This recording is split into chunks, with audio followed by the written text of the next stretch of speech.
Bienvenidos amigos a otra nueva edición de este vuestro programa dedicado al patrimonio, la cultura, la historia y todo lo relativo a nuestra tierra, ¿no? Hoy hemos querido traer hasta vosotros una, digamos, tertulia literaria dedicada al mundo de la literatura, porque también es necesario hablar de la literatura. La literatura quizás sea el patrimonio que mantiene viva la historia. Y consideramos que la persona ideal para que nos hable de la literatura malagueña es nuestro invitado de hoy, que es Jesús Díaz. Bienvenido, Jesús. Bien hallado.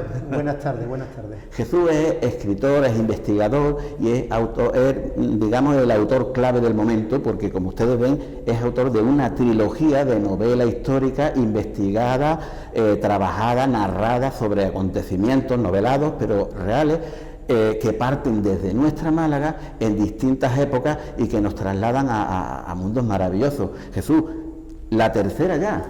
La tercera, la que cierra la trilogía, en el 2018 salió, en abril de 2018 salió Biznaga de Sangre, 12 Leones, fue en octubre del 19 y ahora en noviembre del 20 ha salido La Torre Sangrienta. ¿En plena pandemia? En plena pandemia, sí, en plena pandemia he podido escribir esta novela y otra que tengo ya lista para que esa ya saldrá más adelante, ¿no? Para dejar un poco, oxigenar un poco lo que es la trilogía con la otra nueva novela que he escrito, ¿no? Yo conozco a Jesús desde hace ya tiempo y yo sé de su forma de trabajar y su estilo, y he de deciros que ha sido un éxito. ¿Cuántas ediciones lleva ya de Biznaga? Bueno, pues Biznaga de Sangre lleva 6 ediciones. 6 ediciones. 6 ediciones desde el 2018, 6 ediciones. 12 Leones lleva 2 porque, claro, salió en octubre del 19, la pandemia empezó al poco tiempo y entonces no se ha podido extender lo que hubiera querido, ¿no?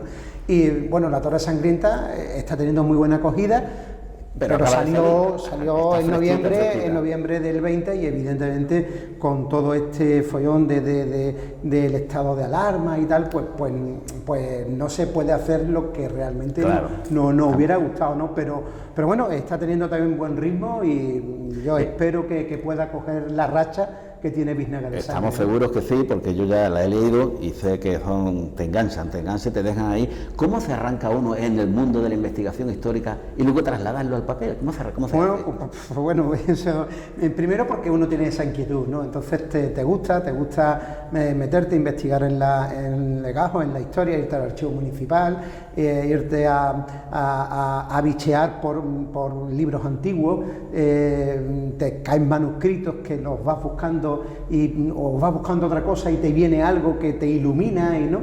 Y entonces pues empecé con Biznaga de Sangre. Empecé cuando comencé a escribirla. Mi idea era escribir una única novela y después dedicarme a otros tipos de novelas históricas, ¿no? Pero conforme fui armando los personajes que están en Biznaga de Sangre, me di cuenta de que podía tener mucha más trayectoria. Y entonces, utilizando esa base de estos personajes que están en Biznaga de Sangre, los fui ampliando hacia 12 Leones y La Torre Sangrienta, para formar esta trilogía del inspector Juan Sarmiento y de María Baeza, su mujer, que está ahí apoyándole y que se mete en aventuras y en peligros igual que él. Y lógicamente los personajes que son antagonistas y que van saliendo a lo largo de las 3 novelas, ¿no? Eso te iba a decir. Danos una pista, no nos puedes desvelar la novela, pero danos una pista. ¿En qué mundo nos metemos en Biznaga de Sangre? Vale, en Biznaga de Sangre nos vamos al año 1954. La clase burguesa malacitana, esa que fue de gran esplendor en el siglo XIX, se viene abajo después de la guerra incívica que tuvimos en España. Esas familias viven un poco del nombre que tenían, pero no mantienen o a duras penas mantienen los negocios de la Málaga floreciente del siglo XIX y forman una especie de club que se llama el Club de la Biznaga, donde ellos se reúnen, se juntan, hablan, conversan y misteriosamente empiezan a ser asesinados miembros de este club de la Biznaga. Entonces el inspector de policía, Juan Sarmiento, le toca ir a investigar estos casos y al final pues se da que se está buscando algo que está escondido en la ciudad de Málaga, en los cimientos de la historia de Málaga, que viene de la época de los Reyes Católicos, y es el manto santo de San Francisco de Paula, un santo muy vinculado con la ciudad de Málaga, con la Orden de los Frailes Mínimos y con Santa María Victoria, la patrona de Málaga, y un manuscrito, ese manuscrito donde el santo le dice a Fernando el Católico que insista en la toma de la ciudad, porque al tercer día de recibir esa misiva, Málaga caerá en manos cristianas, como así fue. Entonces, yo ahí saco una trama, metiendo, pues, documentando todos los acontecimientos y hablando de calles de la Catedral de Málaga, que la destripo íntegra, capilla por capilla. Hablo de edificios civiles, de edificios religiosos, del Ayuntamiento de Málaga, de la Alcazaba, del Castillo, de todos los recorridos, los recovecos, el porqué, la puerta del Sagrario, la puerta del Perdón, tiene 7 dagas escondidas. Sí, tiene 7 dagas. Tiene 7 dagas por ahí escondidas, que si te paras y te pones a mirar te puedes encontrar unas cuantas, ¿no? Y el significado de las 7 dagas. Hay mucho misterio y mucha historia encerrado en Málaga, el por qué el convento de la Victoria está donde está, que fue en el asentamiento donde estuvo Fernando en el Católico. En fin, todo tiene un porqué. Y yo hilvano una historia, evidentemente que está creada por mí, pero arrastrando de los acontecimientos históricos de la ciudad de Málaga. ¿Tú crees que después de leer de Biznaga de Sangre, cuando paseamos por las personas vuelvan a pasear por Málaga, la verán de otra forma? Mis lectores dicen que sí, que se paran a lo mejor en la puerta del Perdón y se ponen a mirar, o dicen, bueno, pues esta calle iba Juan Sarmiento, iba Justino Almansa, y en la aduana se paran, el acontecimiento del año 1922 con la quema de la cubierta de la aduana. Yo arrimo... Que la quemó un cartameño. Sí, arrimo el ascuas a mi sardina y yo digo que arde por algo que pasa en la novela, ¿no? Evidentemente no pasa eso, pero ese acontecimiento histórico... Hay que leerla. Claro, efectivamente, ese acontecimiento histórico lo meto dentro de la propia trama de Biznaga de Sangre. Madre mía, te mantiene ahí enganchado hasta que quieres saber más. Y después, ¿qué es lo que pasa con 12 Leones? Bueno, con 12 Leones es una especie de continuidad. Al inspector Juan Sarmiento le pasa algo en Biznaga de Sangre, que tiene que dejar de ser inspector de policía y se dedica a ser un detective privado. Como detective privado le llega un encargo, algo que le viene ya del pasado, sin él esperarlo, y se tiene que ir a la ciudad de Úbeda. La ciudad de Úbeda, que es conocida por los 12 leones. Es una historia de 12 caballeros que dieron el paso al frente en la toma de la ciudad de Algeciras, y los 12 eran 12 caballeros del Santo Reino de Jaén, de la ciudad de Úbeda. Por eso el escudo de Úbeda tiene esos 12 leones, en honor a estos 12 caballeros, porque hubo una justa entre 12 árabes y 12 musulmanes y 12 caballeros cristianos, y ganaron los caballeros cristianos.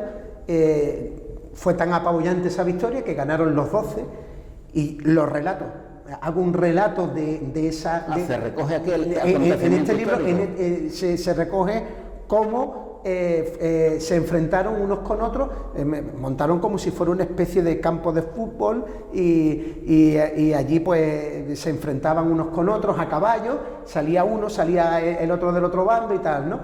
Y ganaron los 12 caballeros, y a raíz de ahí el rey Alfonso XI le concede a la ciudad de Úbeda esos 12 leones con la corona real, ¿no? Yo parto de que uno de estos caballeros templarios, caballeros templarios, de estos caballeros cristianos, que templario está enlazado con la otra, de estos caballeros cristianos, coge una caja de los caballeros templarios que está escondida en Algeciras por algo, en una ciudad que era musulmana, era árabe, pero estaba escondida por algo. Y resulta que cuando abre esta caja se encuentra que hay 3 tablas. Y esas 3 tablas te pueden llevar a algo que tienen los templarios escondidos. Y era tan fuerte, era un poder tan grande que le da miedo y la esconde en 3 sitios diferentes dentro de la ciudad de Úbeda. Me estoy quedando yo con ganas de irme ya a Úbeda y coger el libro y vérmelo. Tú has estado en Úbeda. Sí, he estado en Úbeda. Y después en la Torre Sangrienta viene a consecuencia de 12 leones, que no puedo decir más, sí. Y te lleva a un punto donde te tienes que ir desde Málaga a Portugal, al castillo de Tomar, en Portugal, un castillo templario que después fue de la Orden de Cristo. Te lleva a toda la zona de Santarém, a toda esa región magnífica de Portugal, y de ahí te enlaza con Extremadura.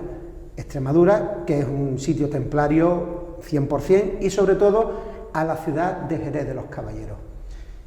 Y allí encuentra su verdadero destino, Juan Sarmiento. Ahí es donde Juan Sarmiento cierra un círculo que es la última novela, pero realmente es el principio de todo. ¡Wow! Es el principio que te enlaza con Biznaga de Sangre. Es como si fuera un círculo y las 3 novelas están dentro de ese círculo. Pues La Torre Sangrienta le da explicación a Biznaga de Sangre. Esto supera El Señor de los Anillos y supera las trilogías americanas. Es estupendo. ¿Y tienes previsto continuarla entonces? ¿O ya me has dicho? No, Juan Sarmiento ya el hombre ya ha terminado, ha cumplido. Ahora lo que estoy es una cosa mucho más ligera, más liviana. De hecho, esta novela la he escrito en 5 meses, la que quiero sacar ahora después del verano, la he escrito en 5 meses. Es un thriller en Málaga del robo de una obra de arte, de la Magdalena penitente de Pedro de Mena, cuando estaba en la exposición que se hace de Pedro de Mena en el Palacio Episcopal de Málaga. Si la gente no sabe cuál es, que lo busque por Google. La Magdalena penitente de Pedro de Mena es una de las grandes esculturas barrocas en España, desde luego, y posiblemente de Europa. Es el culmen de la magnífica y extensa obra de Pedro de Mena, que se hace en Málaga, y se la encargan los franciscanos para su convento de Madrid. Tiene diferentes vicisitudes, termina perteneciendo al Museo del Prado, y del Museo del Prado la cede al Museo de Escultura que está en Valladolid. Esta imagen, desde que se hizo en Málaga en 1668, por ahí, 1660 y algo, no me acuerdo exactamente la fecha, desde que se hace en Málaga esta escultura, ha venido 2 veces a Málaga. Una que fue en los años 90 a una exposición magna que se hizo en la catedral, y esta que se hizo en el 2019 al Museo Diocesano. Volvió a casa, ¿no? Como dice aquel. Pues, entonces yo ahí digo que desaparece. Y ahí hay una trama donde hay un mercado negro, y del mercado negro te deriva a la mafia que opera en la Costa del Sol. Es un thriller malaguita. ¿Esa mafia es real? Esa mafia es real. Yo cambio nombre. No puedo poner los nombres. Sí, cambio nombre, incluso diferentes modos operandi de cómo operan en sus delitos, y también lo reflejo. cambiando algunos aspectos, evidentemente. Quiere decir que en Málaga a día de hoy tenemos una mafia que trafica con obras de arte. Muchísimo. Además, no solamente en Málaga, pero en Málaga tenemos una mafia muy consolidada, una mafia que no solamente son italianos, rusos, checos, búlgaros, que también hay sudamericanos, también hay españoles, evidentemente, también están libaneses, tenemos una mafia, tenemos unos clanes de mafiosos bastante extensos en la Costa del Sol. Es un sitio muy apetecible para las mafias. ¿Y para cuándo va a salir esa novela? Esa novela está entre septiembre y octubre. ¿Y conoceremos cómo se desenvuelve esa mafia? Sí, se conocerá cómo trabajan, cómo buscan alianzas entre ellos mismos para buscar un fin y el por qué se meten en el negocio del mercado negro de las obras de arte.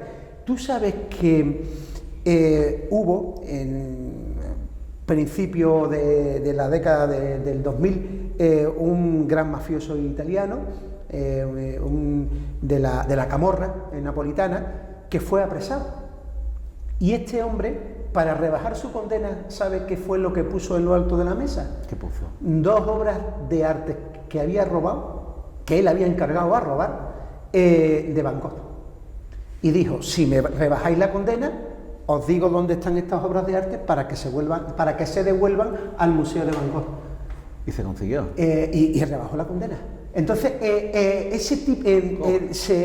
los mafiosos se meten en el robo de obras de arte para rebajar condena, para hacer algún pago, para hacer un depósito. Por eso se meten en una garantía personal hacia una garantía. O tal, digo, tengo esto, te lo dejo en depósito, lo está en tal sitio y tal, por si hay algún pago, por si hay alguna. Entonces, por ahí va. Tiene que estar interesante esa trama, ¿eh? Va por ahí, va. Evidentemente no tiene nada que ver con este estudio histórico concienzudo, es una novela más ligera, más rápida. No tiene tantos datos. Hombre, tiene los datos que tiene que tener para investigar a determinadas familias mafiosas que evidentemente cambias el nombre, los transformas, no puedes poner los nombres, te pueden aparecer un par de sicarios de estos. Nosotros decimos mucho de a buen entendedor, porque ahí está, ¿entiendes? Pero sí. Ese medio operandi que ellos tienen para operar, para delinquir, para reunirse en un polígono a determinadas horas y negociar, todas esas cosas. Madre mía. ¿Tú consideras que a ti el escribir te ha hecho evolucionar psicológicamente como persona? Muchísimo. A mí me ha cambiado el mundo de la literatura. ¿Desde cuándo escribes?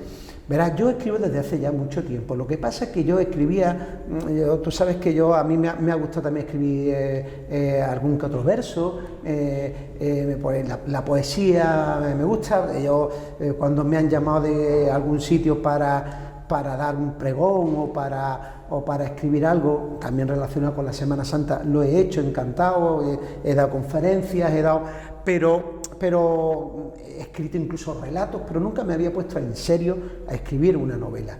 Entonces, la idea de Biznaga de Sangre me rondaba la cabeza desde hace muchísimo tiempo y claro, yo no me atreví a enfrentarme a ese papel vacío, ¿no? Ahora, bueno, es ahora el work, ¿no? Ahora ya no el papel vacío. Impresiona ese reto. Sí, y decir, atemoriza. ¿cómo comienzo? ¿Cómo empiezo? Aquí, ¿cómo tengo que ir desgranando la historia que yo tengo en la cabeza y al final lo que tienes que hacer es romper ese hielo y ponerte y sobre todo, cuando empiezas, saber que tienes que escribir. No te digo que todos los días, pero ponerte un hábito. Esto es como el señor que se pone el casco y se baja a la mina a picar piedras. Exactamente igual. Tú tienes que echarle tus horas. Ser constante. Y si el jueves y el viernes, como yo digo, has pecado y no te has puesto a escribir, si ese fin de semana no haces nada, ponte el sábado y el domingo para compensar ese jueves y ese viernes. También uno lo tiene que ir compaginando pues con tu otro negocio y tal, ¿no? Hombre. Pero en mi otro negocio me permite poder estar sentado y escribir, y sobre todo, si estás escribiendo,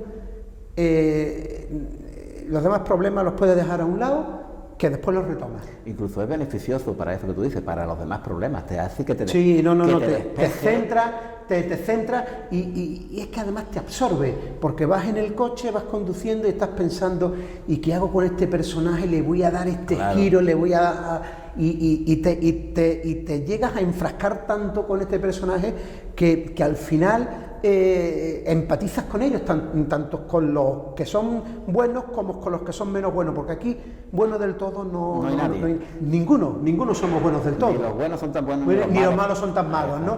Hay que saber empatizar con unos y con otros, pero te sientas con esos personajes y te metes en la piel de cada uno de ellos y vas averiguando, vas buscando, vas dando vueltas. Yo, por ejemplo, estas 3 novelas es un narrador omnisciente, que es ese narrador que lo conoce todo de todos, es como si fuera Dios, que conoce todo de todos los personajes. Entonces tienes esa riqueza de escribir a este personaje directamente al otro, de decir de dónde viene lo que piensa lo que piensa aquel, lo que piensa el de allí.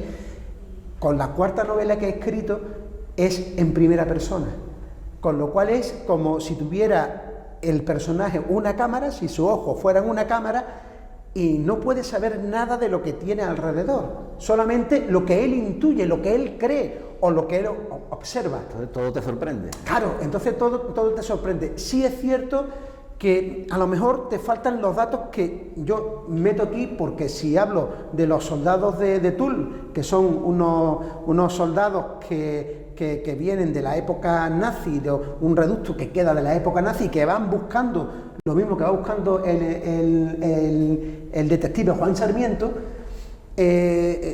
yo los describo y yo hablo de su pasado como narrador omnisciente que soy. Como introducción al lector. Claro, pero en la 4ª novela los personajes que te van viniendo es lo que el periodista Gustavo Villalobos cree que ve, ¿entiendes? Entonces ahí se pueden encontrar sorpresas. Cuando el periodista hace un descubrimiento, también lo hace el lector. También lo hace el lector. Es verdad que el lector empatiza cuando el narrador es en primera persona, empatiza mucho con ese personaje, ¿no?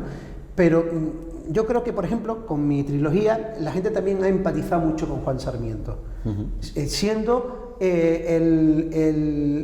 un narrador omnisciente, un narrador que te habla de todo el mundo. Pero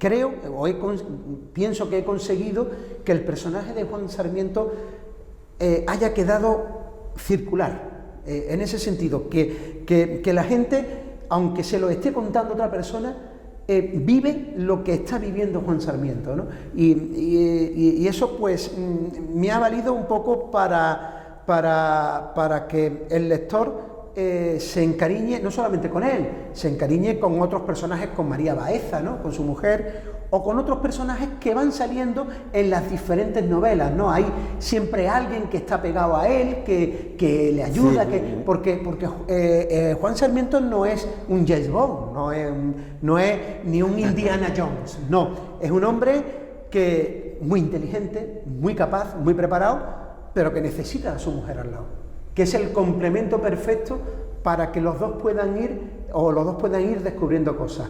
Pero también necesita de otra gente alrededor que aporta siempre algo. Él es intuitivo, él es listo, él es muy perspicaz, pero necesita de gente y cae y se vuelve a levantar y le pasa una desgracia y se vuelve a levantar. La vida misma. Lo que es la vida. Pues, ¿cuántas veces hemos caído, Fernando? Exacto, así. Pues aquí el que habla ha caído muchas y seguiremos cayendo, pero nos levantamos, siempre nos levantamos. A raíz de eso yo tengo muchos de los que me veis, algunos, me han comentado que tienen una historia que contar inventada o de su familia, y cómo lo hago, y cómo lo escribo. Y le digo lo que tú me has comentado. Tú me has enseñado muchas cosas, Jesús.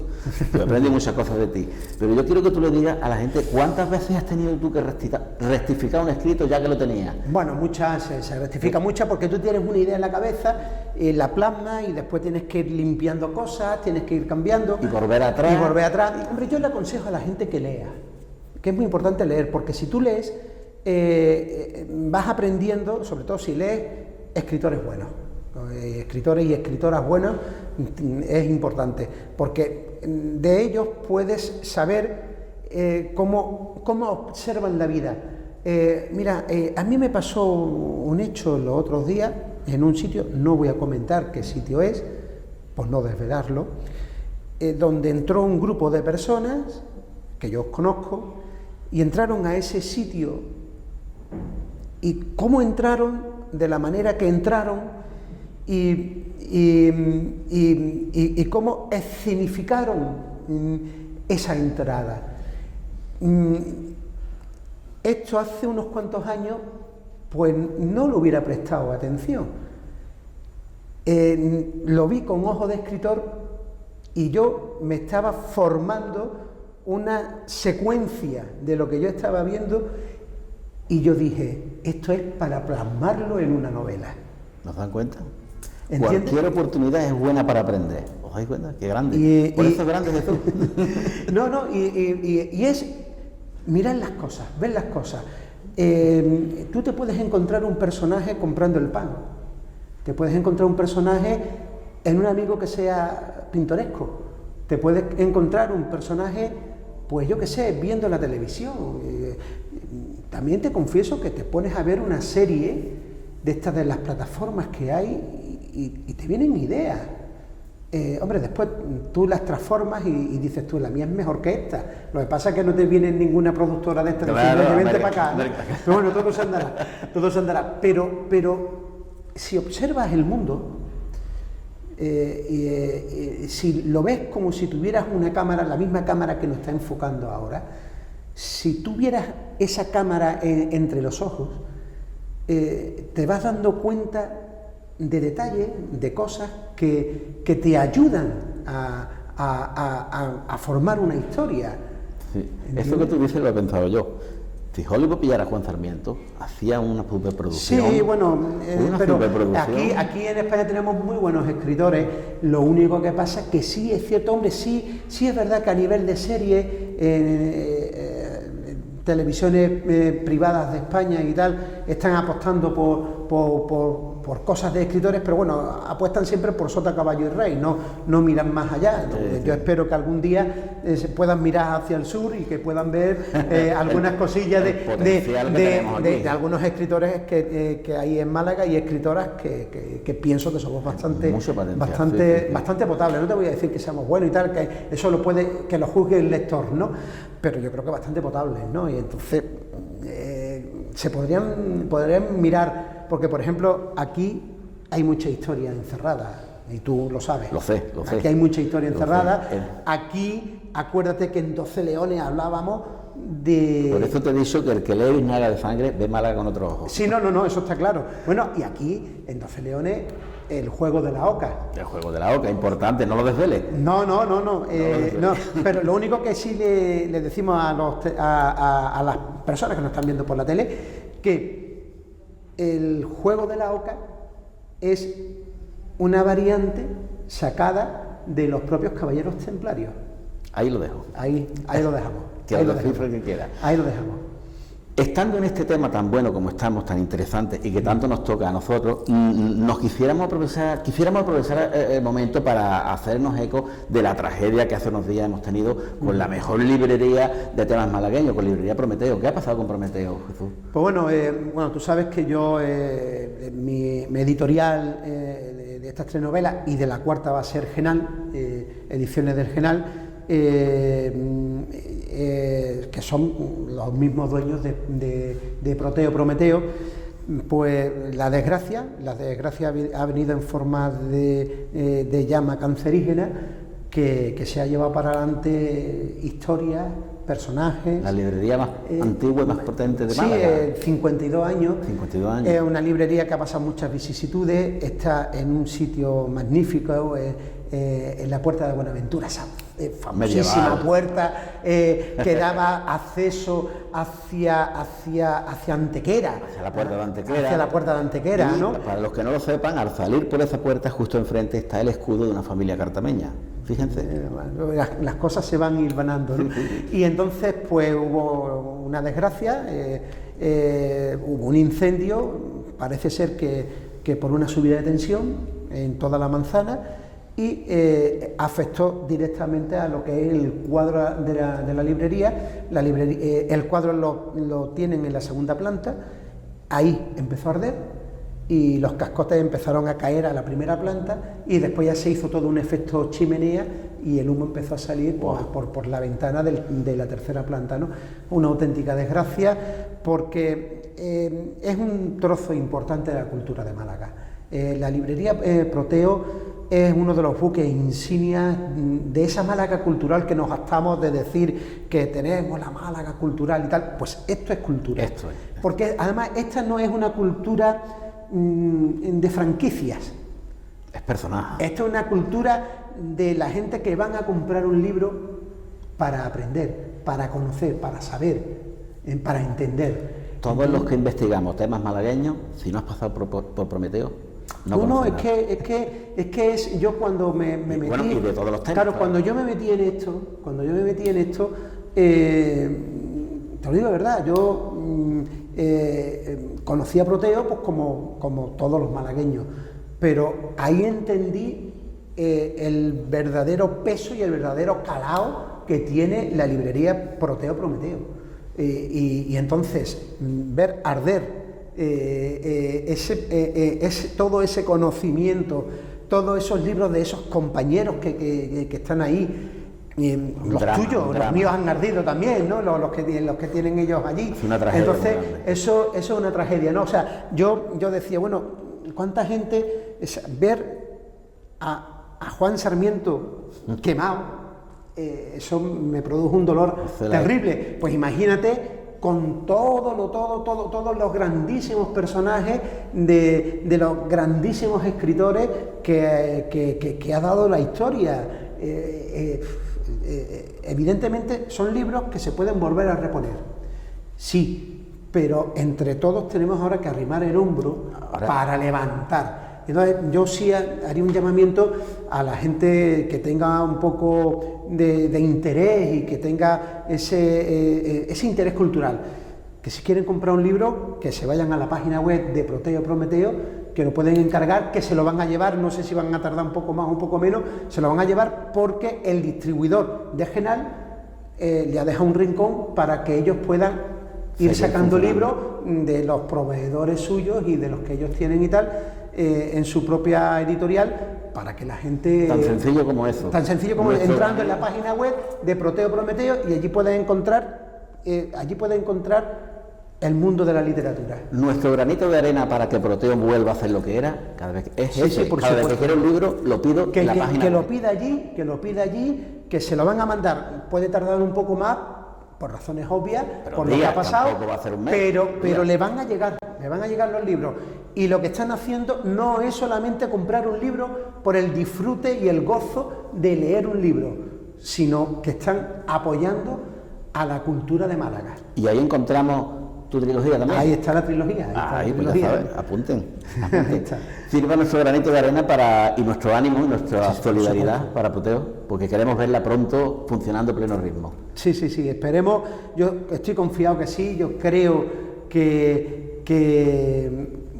el gran Dios de la literatura va a derramar su gracia para que esta emblemática librería que lleva el nombre de Málaga, que recordemos que en el 2018 fue nombrada la mejor librería de España. ¿Mejor de España? La mejor de España. Eso ya es entonces que por favor, en España, ¿eh? Sí, que por favor, que la gente eche una mano, que si tiene que comprar un libro, que se meta en la página web. Estoy seguro que sí. Que entre todos vamos a levantar Proteo y Prometeo. Pues queda eso en el llamamiento, solidario, Y una pregunta te quiero hacer. Recomiéndame algo que acabas de leer últimamente y te ha gustado mucho.